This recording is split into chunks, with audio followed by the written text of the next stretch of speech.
A 12-year-old black girl walks into the most luxurious bank in Manhattan. "I just want to withdraw $1 million, she says. Her voice small but clear. The real estate millionaire bursts out laughing, certain he's witnessing a ridiculous mistake. But when the screen lights up, the smile on his face freezes, and the entire room falls silent. Aaliyah Brooks stands in front of the glass doors of the private bank, Hawthorne Blythe in Manhattan's financial district. For a long time, longer than necessary for someone who is simply going in. The stream of people in expensive suits flows steadily in and out behind the transparent glass, as if it were another world.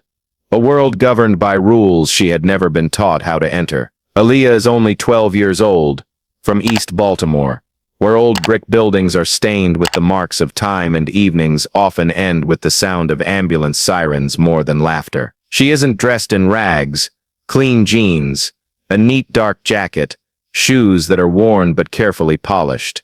But here in Manhattan, that simplicity still makes her stand out. Aaliyah takes a deep breath, feeling her heart pounding in her chest, thinking of her father lying in a hospital bed in Baltimore, thinking of the silent promise to her mother before she passed away that she would not give up. Then pushes open the heavy door and steps inside. The cool air from the air conditioning hits her immediately, carrying the scent of marble, polished wood, and something else intangible, the smell of money and power. The ceiling is soaring high, crystal chandeliers reflecting cold white light onto the glossy stone floor, where Aaliyah can see her distorted reflection below. She takes a few steps and stops at the reception counter, where a female employee in a perfectly tailored uniform looks up. A polite smile appears out of habit, but it lasts only a moment, long enough for the woman's eyes to quickly scan from Aaliyah's natural curly hair down to the old shoes on her feet, then becomes cautious.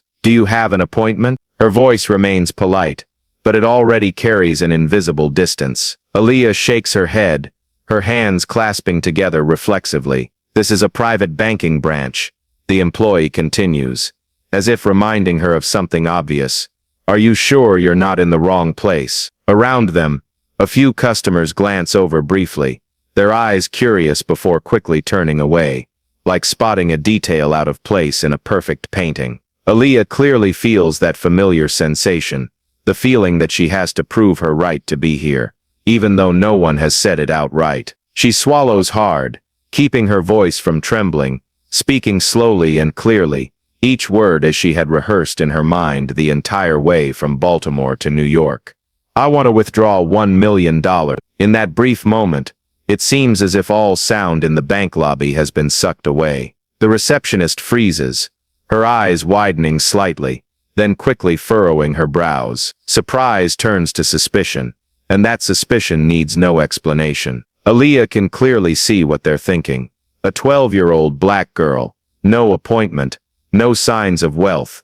How could she possibly understand the meaning of $1 million, let alone withdraw it?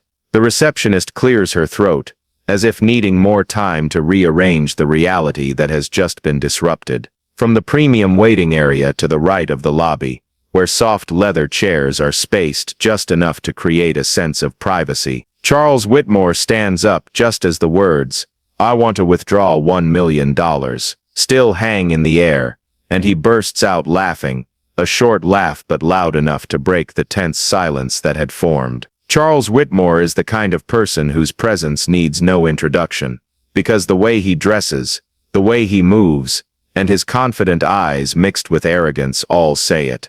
He's about 55 years old, silver hair neatly combed, a dark gray suit fitting his body perfectly, the gold watch on his wrist, reflecting the chandelier light above every time he raises his hand. Whitmore is one of Hawthorne Blythe's longest-standing VIP clients, a real estate millionaire who built his wealth from buying and selling old properties across New York.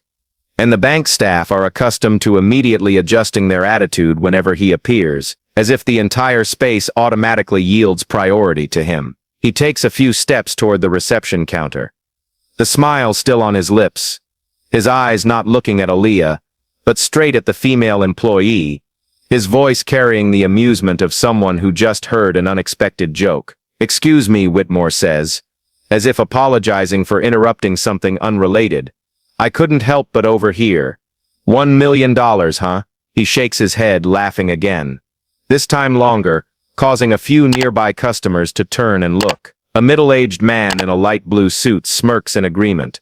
A woman wearing a pearl necklace gently covers her mouth, her eyes sparkling with curiosity mixed with delight. Whitmore leans his hand on the counter, continuing to speak to the receptionist, as if Aaliyah is just an invisible shadow standing beside her. I think we might have a little mix-up here, he says slowly, each word pronounced clearly, carrying the tone of someone accustomed to giving orders rather than suggestions. Transactions like this usually require prior confirmation, and well, I'm sure the young girl didn't mean to, but perhaps she doesn't understand what that number really means. Aaliyah feels the blood rush to her face, but she doesn't interrupt, just stands still, her hands clenching tighter together.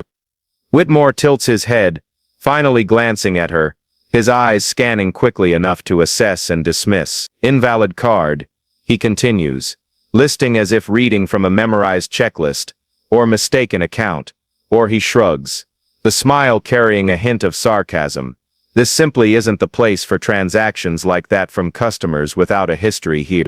The word "those" is lightly emphasized, but enough to make clear what he means. The receptionist nods reflexively, though she hasn't said anything yet, her eyes shifting from Whitmore to Aaliyah, and then away, as if searching for a safe way to handle the situation without offending the powerful client. A security guard near the main entrance takes half a step toward the counter, not exactly threatening, but enough to remind that invisible boundaries are being guarded. Whitmore smiles faintly, his voice lowering but still loud enough for those around to hear. "Little girl," he says, this time directly toward Aaliyah, but his eyes still not really looking at her.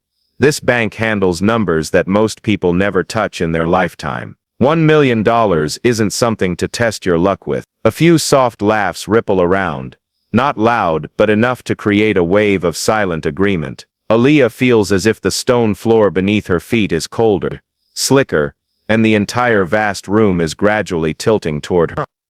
She remembers the receptionist's look earlier, now reinforced with reassurance, because the doubt no longer comes from an anonymous individual, but from a man whose power the entire bank respects. Whitmore turns back to the employee, his voice becoming more familiar, as if helping them resolve a minor inconvenience. "Perhaps it's best to check what she really needs," Whitmore says, his voice light like a reasonable suggestion, or direct her to a more suitable branch. "We don't want to waste each other's time over a misunderstanding, do we?" Silent nods appear scattered throughout the bank lobby, and the crowd's eyes continue to fix on Aaliyah, now no longer fleeting curiosity, but a silent judgment that has been tacitly agreed upon. In that moment, no one speaks, and that very silence seems like the final reminder that she is expected to turn away. But Aaliyah doesn't. She stands still, back straight, as if needing one more beat to decide something.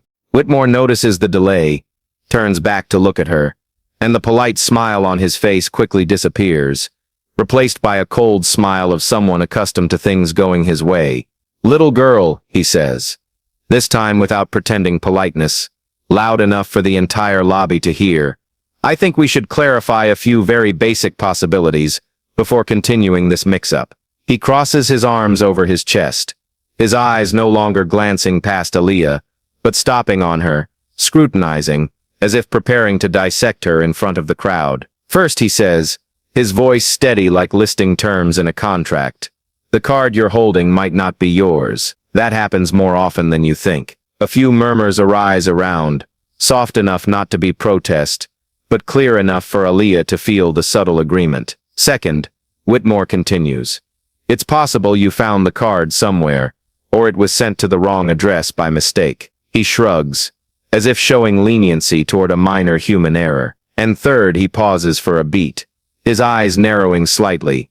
"This is simply a branch not meant for transactions like this, from people without a financial history here." Each of Whitmore's words falls onto the marble floor like a dry knock, and Aaliyah feels each one hitting her chest directly, not because they are new, but because they are spoken openly, in front of everyone, by a man whom everyone assumes has the right to say them. She opens her mouth to say something, but Whitmore raises his hand, signaling to stop, not to her but to the bank employee behind the counter, as if he is the one in charge here. Perhaps, he says, his voice turning sharper, we should call security in here, just to ensure everything is handled properly. The word security echoes in the air like a subtle warning, and immediately, the guard near the main entrance takes another step forward, his eyes shifting from Whitmore to Aaliyah, expressionless but full of alertness. The receptionist watches the scene, her lips pursed, her hand on the keyboard, as if waiting for the next command, but none of them says a word in defense of Aaliyah. No one questions Whitmore back. No one reminds that there is no evidence yet for the accusations just made. Their silence is not loud, not dramatic, but it makes Aaliyah feel more exposed than any direct words. She stands there, alone, in the middle of the vast transaction area, facing a powerful man, and an entire system quietly standing behind him. And she realizes that in this moment, no one needs to loudly accuse her, because the suspicion has been planted, and is spreading quickly. Whitmore leans toward the counter, lowering his voice, but still audible to those around, as if sharing an obvious secret. You don't understand, he says. Numbers like $1 million don't appear randomly. They have history.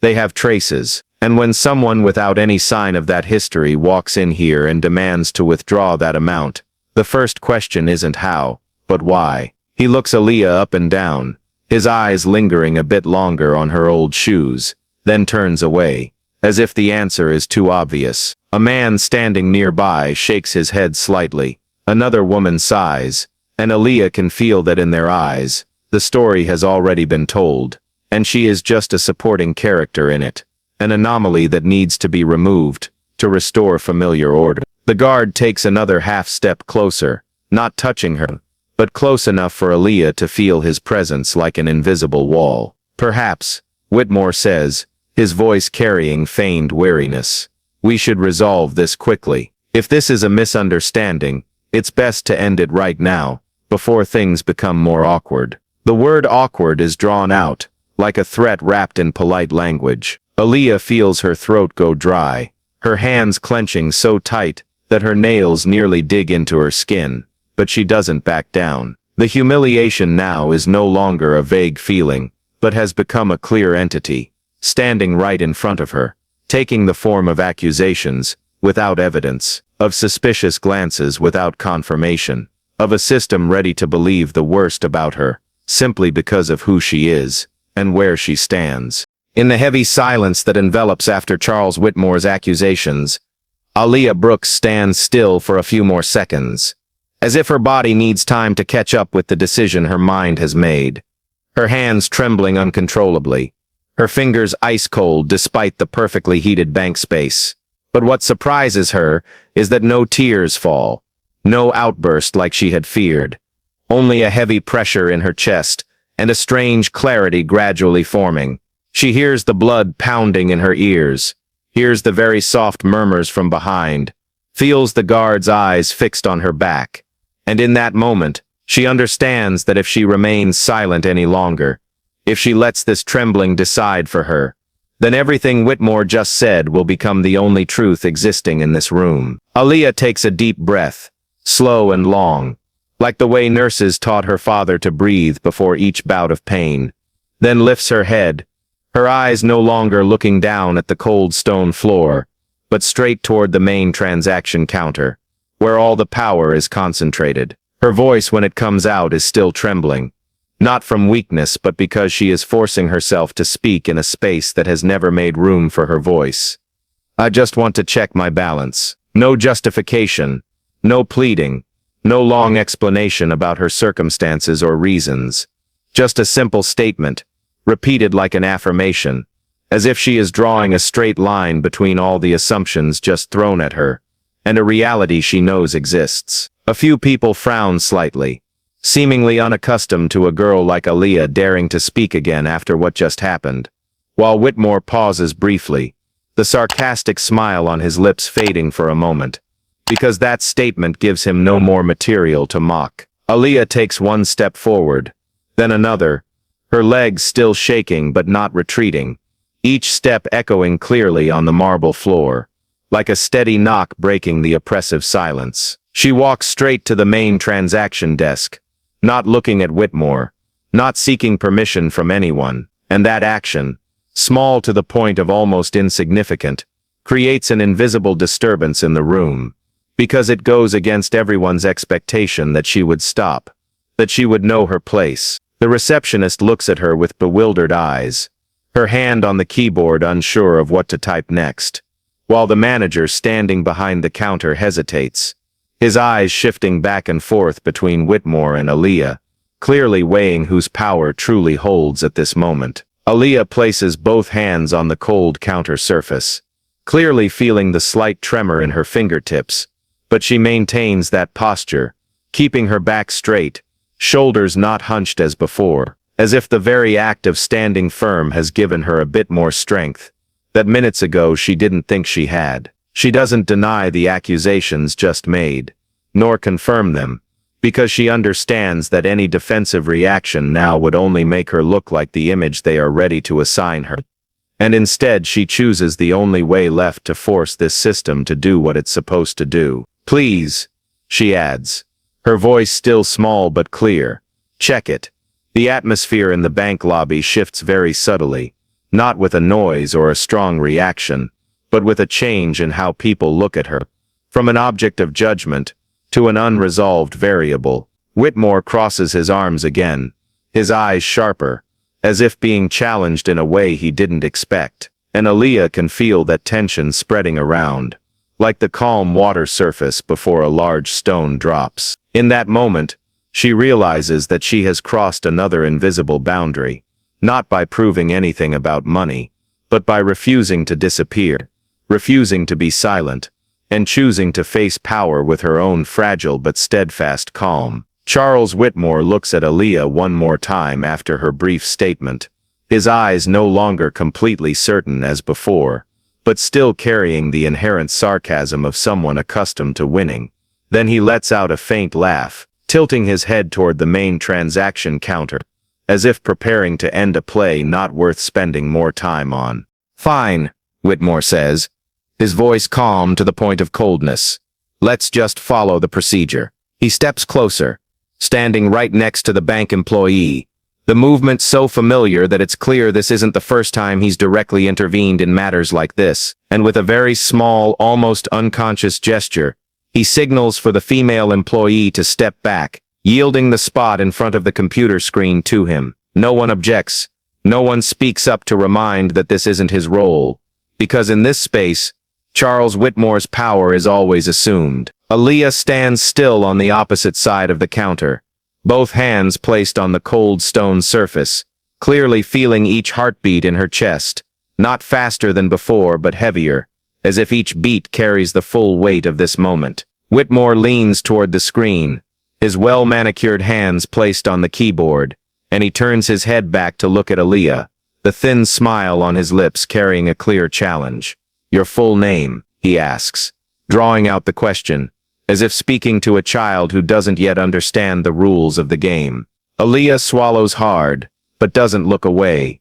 "Aaliyah Brooks," she answers, word by word, slowly and more surely than when she first walked into the bank. Whitmore raises an eyebrow, turns back to the screen and starts typing, the click-clack of the keys echoing in the increasingly thick silence of the bank lobby. Each character appearing on the screen is like a tap on the nerves of everyone standing there, and though no one can clearly see the displayed content, everyone knows this is the decisive moment, the moment when all assumptions are about to be confirmed or collapse. Whitmore types very slowly, not because he needs the time, but because he wants to prolong this feeling, to savor the tense anticipation spreading around, to turn the mere checking of information into a public exposure. "Brooks," he repeats softly, as if tasting the name in his mouth, then shakes his head very slightly, the sarcastic smile becoming more evident.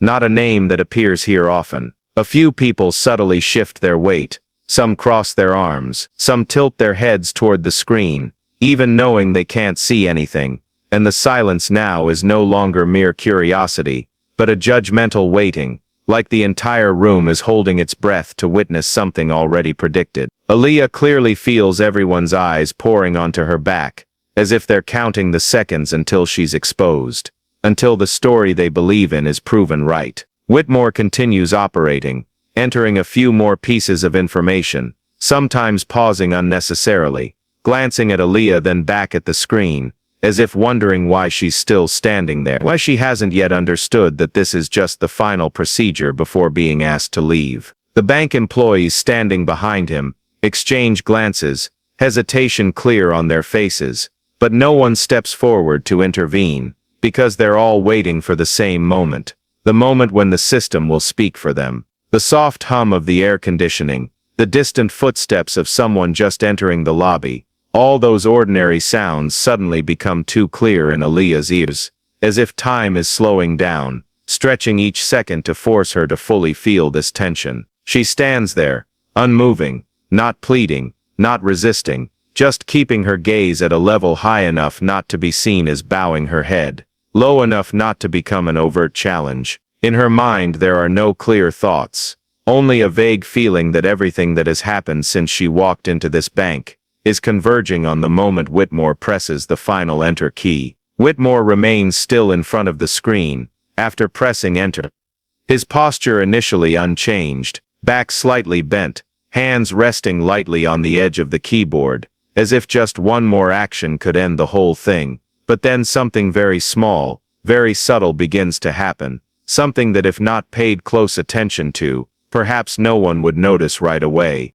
Whitmore's eyes, which had carried a bored mixed with sarcastic look, suddenly freeze, no longer scanning quickly over the screen as before, but stopping completely, focused to the point where he seems to forget he's standing in the middle of a crowded bank lobby. The thin smile on his lips, the one that had accompanied him from the moment he stepped out of the VIP waiting room until now, doesn't disappear immediately, but slowly, very slowly, as if each muscle on his face is gradually forgetting its familiar role. First the corners of his mouth stop curving up, then the tense cheeks relax, and finally the eyes, where the confidence once reigned suddenly gives way to something entirely different. A bewilderment not yet named. Whitmore says nothing. He doesn't laugh more, nor does he release a sarcastic comment as everyone is waiting for. He just stands there, staring at the screen, longer than normal, long enough for the silence in the bank lobby to gain weight. At first, no one notices anything unusual, because silence had already enveloped the room. But then one by one people start to feel something is off, like when a concert suddenly stops in the middle of a sustained note without explanation. The receptionist standing behind Whitmore leans slightly forward, trying to look at the screen, but the angle doesn't allow her to see clearly. The bank manager frowns, his eyes shifting from Whitmore to Aaliyah and back to the screen, questions beginning to appear in his mind that he doesn't want to think about. The security guard near the main entrance stops shifting, his hands placed in front of his chest slightly lowering, as if his body is reacting to an unnamed change. Whitmore clears his throat, but says nothing, his throat moving up and down once, then again, as if trying to swallow something hard to accept. Aaliyah Brooks stands across the transaction counter, both hands still on the cold stone surface, clearly sensing the change in the air, even though she can't see the screen, because she doesn't need to see any numbers or words to understand that what she's waiting for has begun to happen. She recognizes that this silence is entirely different from the previous one, no longer carrying judgment or waiting for a collapse, but carrying confusion, awkwardness, and an unease spreading very quickly. Whitmore blinks, then blinks again, as if hoping what he just saw is only a display error, a minor system glitch, something that could disappear if looked at again. He raises his hand, moves the mouse lightly, scrolls the screen up and down, checks again, but each action seems only to make him stand longer in this speechless state. The smile has completely vanished from his face, replaced by a stiff expression, as if his face is locked in the moment between two opposing emotions, between old belief and a new reality, forcing him to confront it. No one in the bank lobby dares to speak up asking what's happening, because no one is accustomed to asking questions when Charles Whitmore is silent, and that very silence, which once was a sign of power, now becomes a sign of the opposite. A man standing nearby tilts his head slightly, trying to look over Whitmore's shoulder, but only sees tiny lines of text reflecting the pale blue light of the screen. Another woman frowns, the delighted smile from earlier gone, replaced by uncertainty. Time seems to stretch out, each passing second slow enough to feel, and in that quiet, no one laughs, no one speaks, no one dares to affirm anything. Whitmore finally looks away from the screen, but instead of turning to Aaliyah immediately as everyone expects, he looks down at the keyboard, then into the space in front, as if needing an anchor to reorganize what just happened in his head. His hand, always steady and confident, trembles slightly before he can control it, and that small movement doesn't escape the bank manager's eyes, who is starting to feel his collar becoming tighter. Aaliyah still stands still, not smiling, not showing triumph, nor speaking up, because she understands that this moment needs no words from her but needs this system to speak its own truth. She feels some people's eyes around starting to shift direction, no longer looking at her as someone about to be exposed, but as a big question mark they were never prepared to face. Whitmore raises his hand to adjust his tie, a very small but instinctive movement, as if trying to remind himself that he is still in control, that he has stood here too long to be shaken by a computer screen. But then he looks back at the screen once more, longer than before, and in that moment anyone observing closely could clearly see that something in his eyes has changed permanently. No longer disdain, no longer certainty, but a freezing, as if time has just frozen at the intersection between pride and truth. The Hawthorne and Blythe Bank lobby sinks into complete silence. A silence that needs no command, no reminder, because everyone feels they are standing before an irreversible moment. A moment where the assumptions held tightly for so long are beginning to crack. The silence lasts a few more seconds before Whitmore leans slightly, raising his hand to type another command into the system, not with the initial sarcasm, but with much more cautious movements, as if stepping into territory where he no longer holds the map surely. The screen responds almost immediately, and this time Whitmore can't pretend he's just glancing over, because the lines of information appearing are too clear, too specific to ignore. The system confirms a valid account, normal active status, no fraud alerts, no unusual signs, and most importantly, the balance displayed in the corner of the screen far exceeds the amount Aaliyah just requested. Whitmore blinks, then leans closer, as if the few dozen centimeters between him and the screen is the only thing preventing him from understanding correctly what he's seeing. He types again, cross-checks, changes the display mode, scans the transaction history, and each action only further reinforces what he doesn't want to accept. This account not only exists, but is fully capable of withdrawing $1 million immediately. Perhaps, Whitmore says softly, no longer addressing anyone specifically, we should check again. His voice no longer carries mockery but an unfamiliar caution, as if he's afraid of his own words. The bank manager, who has been standing waiting behind the counter for some time, immediately steps forward, his eyes glued to the screen, brows furrowing upon seeing the numbers displayed. He signals to another employee, then one more, both seasoned ones accustomed to handling large transactions, and their appearance makes the atmosphere in the bank lobby even more tense. Aaliyah stands still, clearly feeling her heart pounding strongly, but no longer chaotic as before, because she knows that now, everything has moved beyond doubts, and into the realm of pure truth. The employees take turns looking at the screen, whispering professional terms, checking account codes, verifying identification information, and each small nod, each soft, that's correct, acts like a cut into the certainty Whitmore carried when he stepped out of the VIP waiting room. One of the employees leans toward the manager, speaking softly enough not to echo throughout the lobby, but clearly enough for those nearby to realize this isn't a simple error.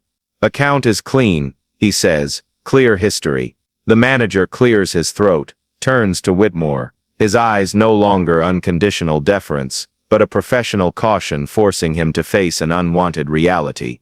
The system fully confirms, he says, voice low and firm, no signs of mistake. A very subtle wave of murmurs spreads through the crowd of customers, no longer laughs or sarcasm, but held breaths, Quick exchanged glances, because now, the story they believed in is beginning to crack before their eyes. Whitmore stands up straight, both hands hanging limp at his sides for a moment, as if his body needs time to readjust to the familiar posture of the one in control. He looks around the bank lobby, then toward Aaliyah, his eyes lingering longer than before, no longer glancing past her as an extraneous detail, but as if trying to fit her image with the numbers just appearing on the screen. That contrast makes him visibly uncomfortable, because it challenges every pattern he has relied on to understand this world. The balance, another employee adds, voice calm to the point of almost emotionless, is sufficient to carry out the requested transaction. No one says the number outright. No one needs to, because that confirmation alone is enough for everyone to understand. This is no longer a joke, no longer a misunderstanding that can be laughed off. Aaliyah feels the eyes of those around starting to change, not shifting to respect or admiration, but to confusion, the awkwardness of people who just realized they stood on the wrong side too soon. A man who had smirked faintly earlier now stares at the floor. Another woman turns away, avoiding Aaliyah's eyes as if ashamed of her own reaction. Whitmore takes a deep breath, his hand unconsciously clenching, then releasing, as if trying to keep himself from showing loss of control. He turns back to the screen once more, this time not to check, but to confirm to himself that what he's facing is real, that this system, the one he has trusted and manipulated for many years, is standing on the side of a 12-year-old black girl from East Baltimore. "We should call the verification department," Whitmore says, the statement sounding like a final effort to delay the inevitable. The manager nods, but his voice when responding no longer carries the previous urgency. "It has been verified at the level required for this transaction," he says. "If you want further checks, we can do it, but the results won't change." That statement falls into the bank lobby like a period at the end, not loud, not dramatic, but enough to close off all possibilities of denial. Aaliyah stands there, not smiling, not saying "I told you so," because she understands that the weight of this moment doesn't lie in who is right or wrong, but in the fact that those numbers, cold and impartial, have spoken for her everything she doesn't need to say. The numbers don't care about suspicious glances, don't mind accusations, don't distinguish who belongs where, and because of that, they become irrefutable evidence, forcing the entire bank lobby to face the truth that their initial assumptions were wrong. After the final confirmation is given, the bank manager signals for one of the more senior employees to log into the detailed account file, and this time, the information appearing on the screen is no longer just dry numbers, but a story beginning to reveal itself piece by piece, forcing everyone in the bank lobby to reconsider all the assumptions that had just been made. The account name is clearly displayed at the top of the screen. Aaliyah Brooks Trust, designated as a personal trust, with full legal documentation, authenticated signatures, and carefully noted timelines. Whitmore narrows his eyes, reading each line slowly, the tension on his face shifting to a clear bewilderment, because this is not the type of account that could be created in an afternoon or on a whim. The manager points to an entry on the screen, his voice even and professional. "This account was opened 16 years ago," he says.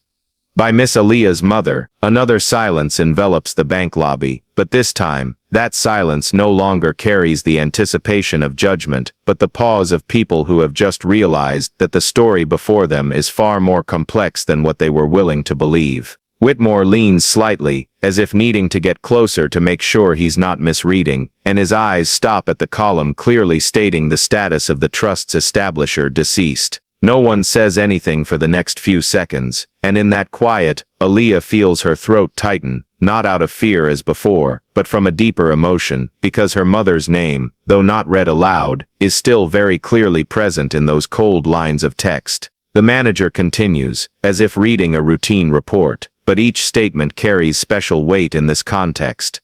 The trust was established for long-term purposes, with an independent trustee, regular recorded contributions, and a completely transparent investment history. Another employee flips to the next page of the file, where the list of transactions over many years is displayed.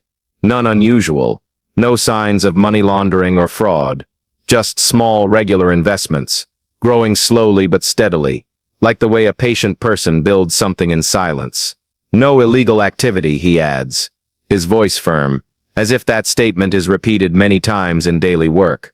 But today it carries an entirely different meaning. The earlier accusations, from suspicions of a stolen card to implications of finding an account by chance, now collapse one by one, not through an angry reaction or a dramatic exchange, but through the presence of undeniable facts. Aaliyah looks at the screen for the first time, not to check the numbers, but to see her mother's name attached to something she had quietly built throughout her life, and in that moment, memories of that woman flood back more clearly than ever. She remembers her mother coming home after long night shifts at the hospital, hands weary but still carefully noting every expense in an old little notebook.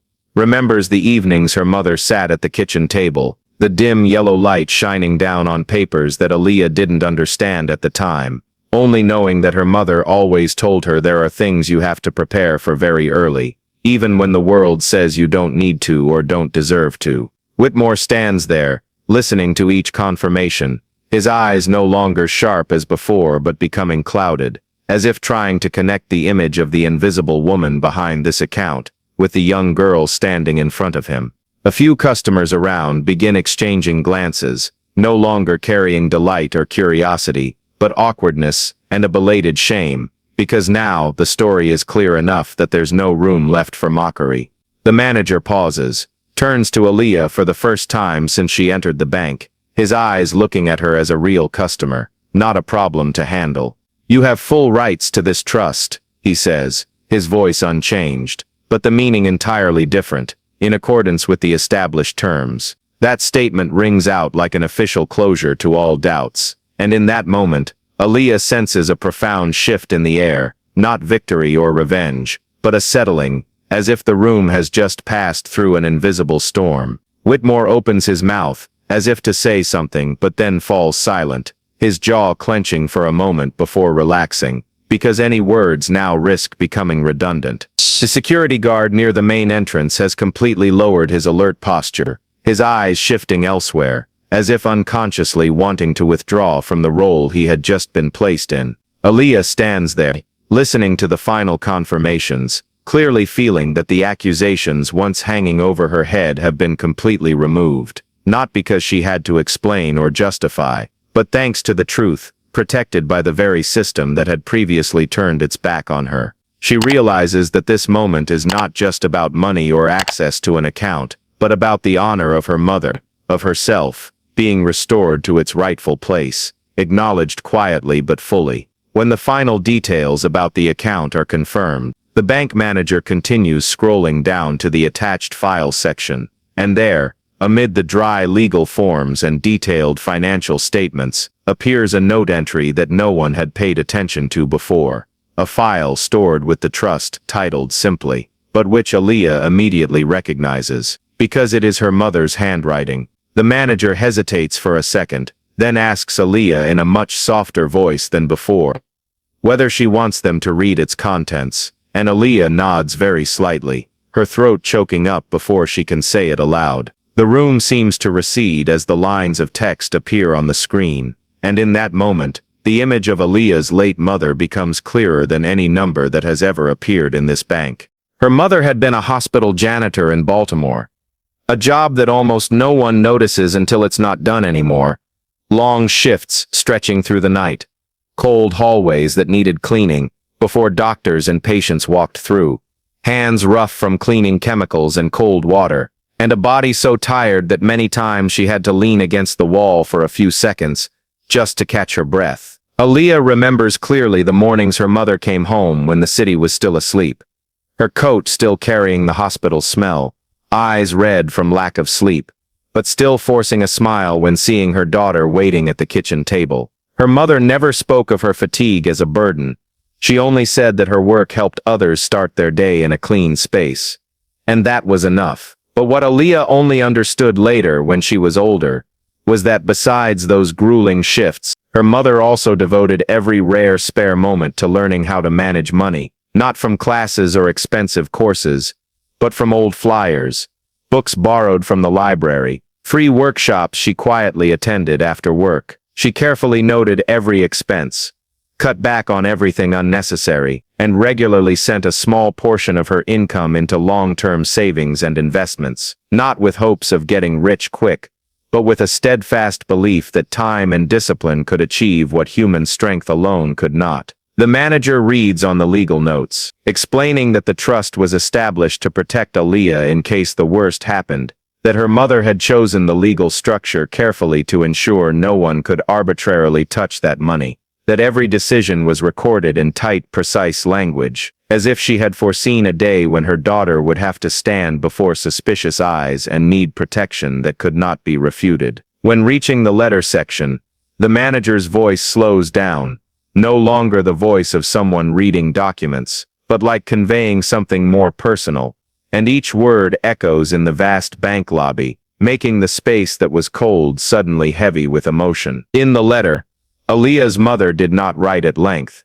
She wrote as she lived, simply but firmly, that if her daughter is reading these lines, it means she is no longer there to remind her of the most important things, but she wants her to know that every dollar in this trust was created from the evenings she came home, exhausted, from the time she denied herself a small item to save for her daughter's future, from the belief that her daughter deserves choices that she herself never had. She wrote that she does not expect her daughter to use this money to prove anything to the world, nor to seek revenge or embarrass anyone, because the world is cruel enough already, but she hopes her daughter uses it as a tool to protect herself, to care for the family, and if possible, to help others who are also forced to live within limits, not of their own making. When the final lines are read aloud, no one in the bank lobby speaks, not because there is nothing to say, but because any words now would seem small before the story of an anonymous woman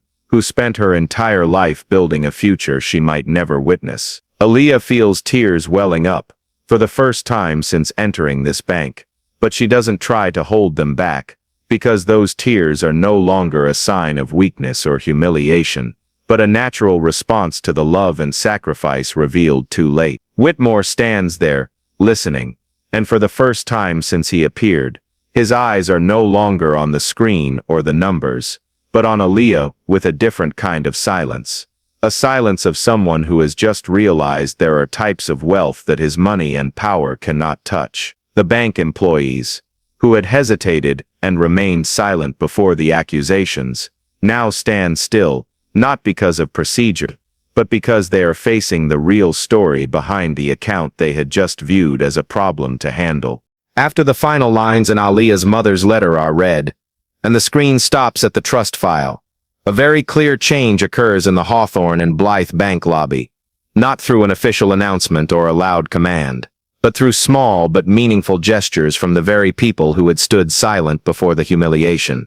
The receptionist, who had initially asked Aaliyah if she was sure she wasn't in the wrong place, steps out from behind the counter, back straighter, voice lowered and formal in an entirely different way, addressing Aaliyah as Miss Brooks instead of the vague pronouns before, asking permission to guide her through the necessary procedures for the transaction. The bank manager standing nearby quickly adjusts his attitude, no longer looking to Whitmore for reactions but proactively turning to Aaliyah, explaining briefly and clearly the withdrawal process, the processing time, the options she has, as if her presence in this space has become an obvious fact, not needing debate. The eyes that once glanced at her with suspicion now return in a different way, more reserved, more cautious, not exactly respectful but no longer daring to belittle. Meanwhile, Charles Whitmore stands motionless in his original spot, his face tense, lips pressed tightly as if trying to hold on to the last remnant of control.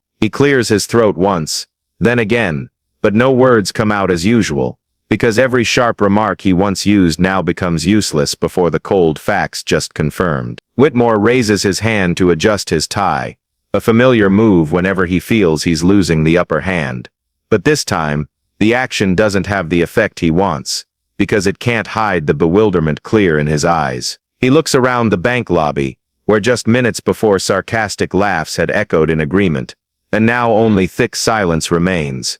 No one talking to anyone, no one laughing along, no one standing by his side anymore. The crowd of customers who had turned to witness the exposure they were certain was coming, now avoid each other's eyes, some looking down at their phones as if suddenly remembering an important message, others staring at the marble floor, where their reflections appear faint and unsteady. That silence is not the silence of agreement, but the silence of belated realization, of understanding that they had been too quick to side with power without evidence. Whitmore opens his mouth as if to say something, perhaps an explanation, perhaps a justification, or even a feeble attempt to regain control of the situation, but then closes it, because any words now risk exposing more of the embarrassment he's trying to conceal. Aaliyah Brooks stands there, not changing her posture, not stepping forward to savor this moment, nor turning away to prove anything, because she understands that true power reversal needs no dramatic gesture from her.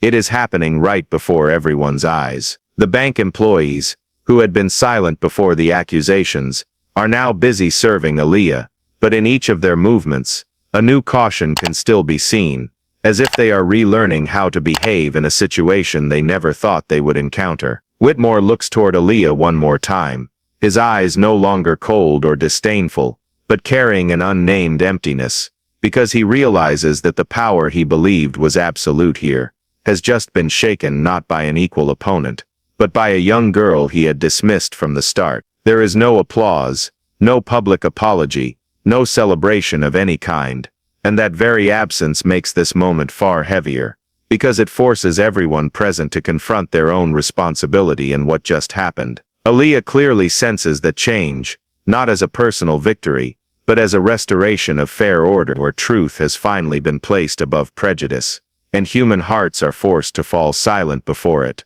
In the moment when silence envelops the entire bank lobby, and all eyes await something next, perhaps a triumphant statement, a sweet retaliation, or at least a bitter reminder for the man who just lost face before the crowd, Aaliyah Brooks does what none of them predicts. She doesn't turn to Charles Whitmore with a sarcastic smile, doesn't repeat his words, nor exploit the just-shifted power moment to put him in the position she had to stand in just minutes before.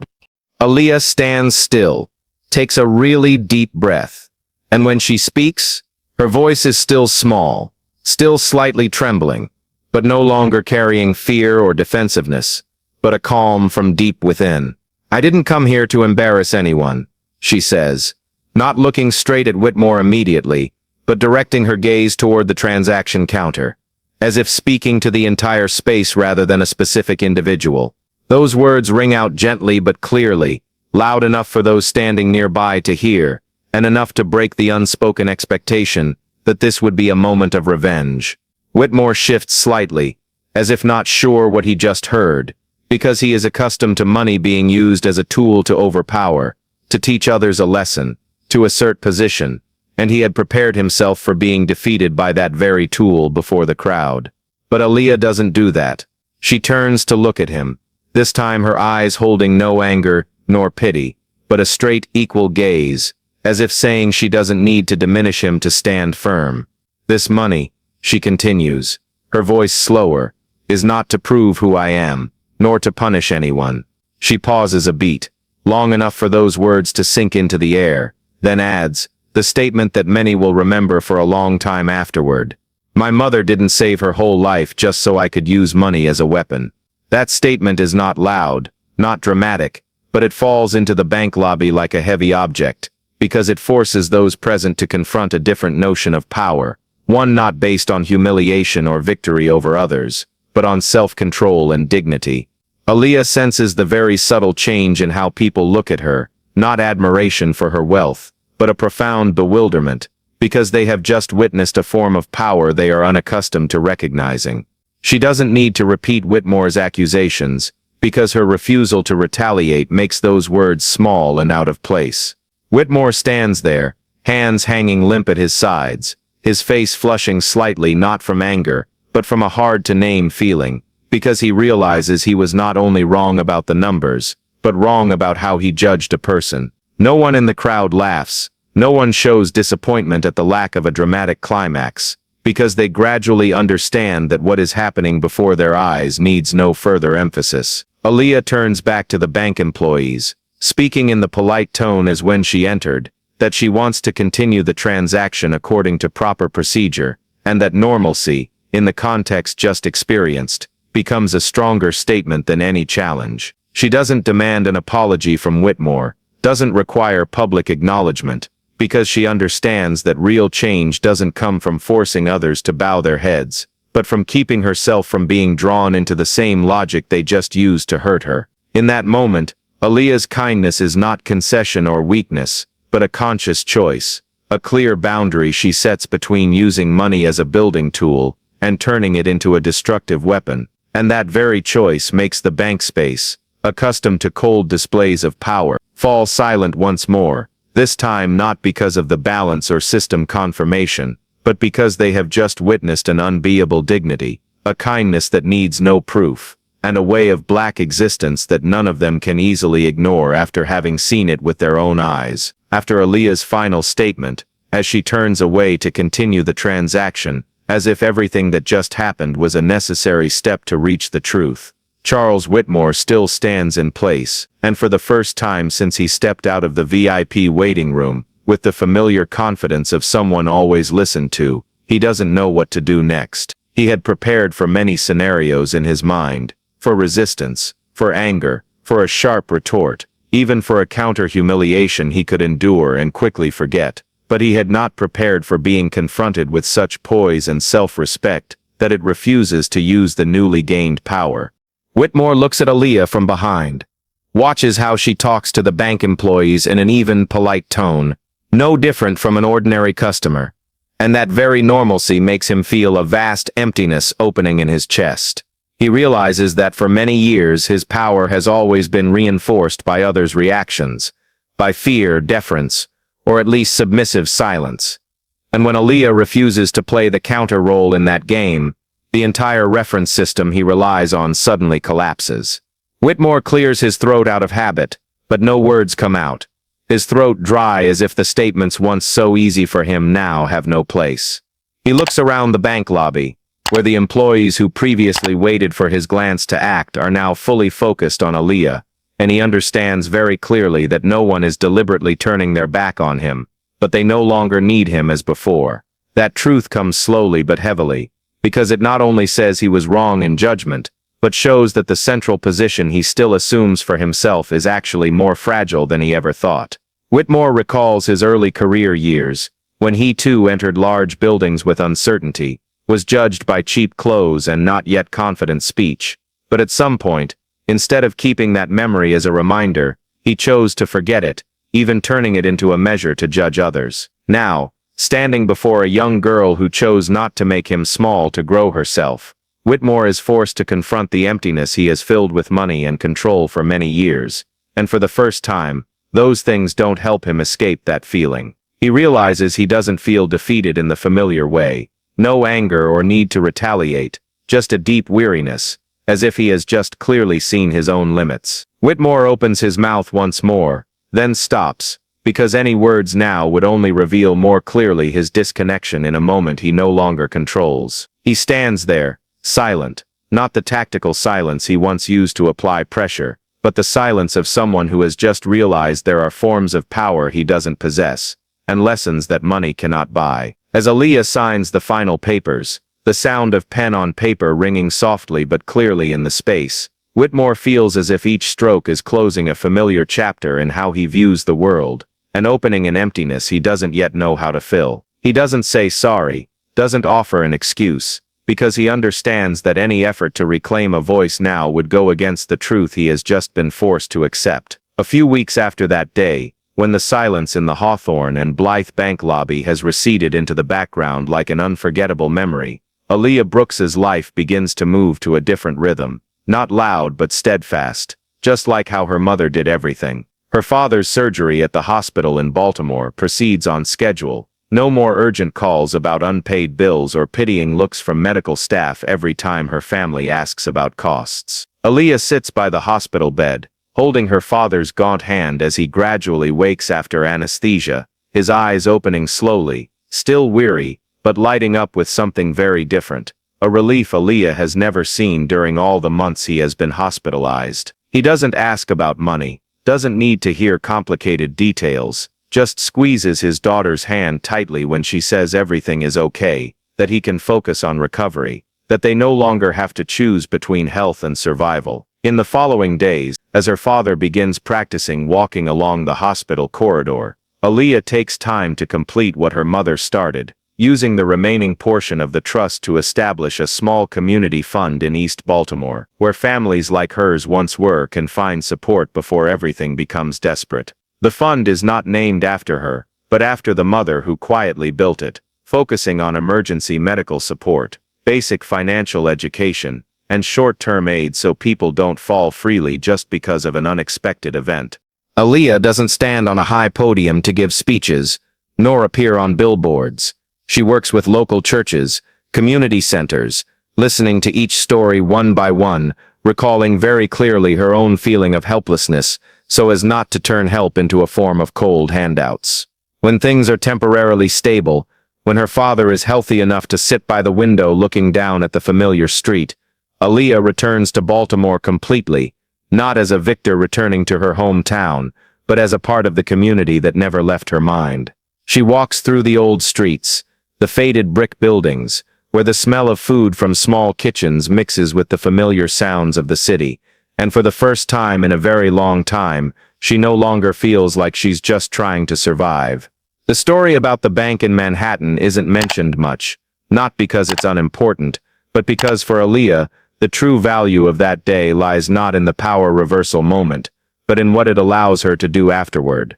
In the quiet evenings, sitting by her father and watching streetlights cast through the window, Aaliyah thinks about her mother, about how she laid the foundation for all this without needing to witness the result, and she understands that the greatest legacy her mother left is not the number in the account, but the ability to turn a personal opportunity into a spreading circle where kindness doesn't stop at one family, but continues flowing through the community, quietly but unstoppable. The day Aaliyah Brooks leaves the Hawthorne Blythe Bank, Manhattan still operates just as it always has. Luxury cars lining up on the narrow streets of the financial district, glass skyscrapers reaching high, reflecting the cold afternoon sunlight, powerful people stepping in and out of grand lobbies with the same confident stride, and the same belief that this world is built to serve them. Aaliyah steps through that heavy glass door once more, this time no longer needing to pause to gather courage, no longer feeling like she's stepping into or out of a space not meant for her, because she understands that the right to stand anywhere was never truly in the hands of the gatekeepers. She doesn't look back at the bank lobby behind, where Charles Whitmore still stands in silence, where the employees who once hesitated have returned to their usual work rhythm, because Aaliyah doesn't need to carry that image to prove anything. On the sidewalk, the crowd continues to flow, no one realizing that just minutes before, inside a luxurious space a few meters away, a familiar order has been shaken in a way that needs no screams, no humiliation, no revenge. Manhattan remains lavish, remains cold, still emanating a light that makes people easily believe human value is measured by numbers and status. But one thing has changed. Though no one hangs a sign, or issues an official bulletin, a young black girl walked in there, was belittled, suspected, accused, and left without bowing her head, without trading dignity for recognition. Aaliyah slows a few steps, breathes deeply the city air, thinks of Baltimore, of her father recovering, of the community fund just starting to operate, of her mother's image cleaning hospital floors on long nights no one sees, and she understands that true power lies not in making others silent, but in refusing to let that silence define who you are. The order that changed in the bank that day is not about who is richer than whom, but the realization that money is not a weapon for humiliation, and power doesn't belong to the loudest in the room. As Aaliyah blends into the street crowd, Manhattan doesn't slow down to acknowledge that moment, but that no longer matters, because this story never needed the city's recognition. It needs a simple but enduring reminder that human value doesn't come from where the world allows you to stand, but from what you bring when you step in, and what you choose to leave when you step out. And sometimes, the greatest change begins, not with withdrawing $1 million, but with refusing to use it to become like those who once mocked you. If this story touches you, subscribe to the channel to continue journeying with stories about dignity, kindness, and quiet moments that change the world. See you in the next story.